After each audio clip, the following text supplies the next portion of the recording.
میرے اور آپ کے آقا صلی اللہ تعالیٰ علیہ وسلم نے حضرت سیدنا ابو بکر صدیق رضی اللہ تعالیٰ عنہ سے فرمایا، اے ابو بکر سنو،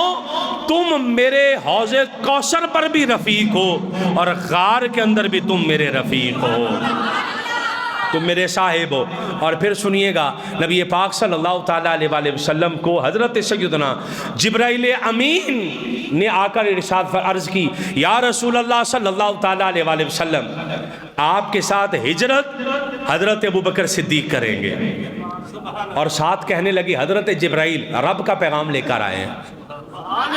رب کا پیغام لائے ہیں۔ حضرت جبرائیل امین آقا علیہ الصلوۃ والسلام کی بارگاہ میں رب کا پیغام پہنچا رہے ہیں کہ آپ کے ساتھ ہجرت کرنے والے حضرت ابوبکر صدیق ہیں، اور آپ کے بعد آپ کی امت کے معاملات بھی ابوبکر سنبھالیں گے، اور آپ کے بعد آپ کی امت میں سب سے افضل بھی ابوبکر صدیق ہے۔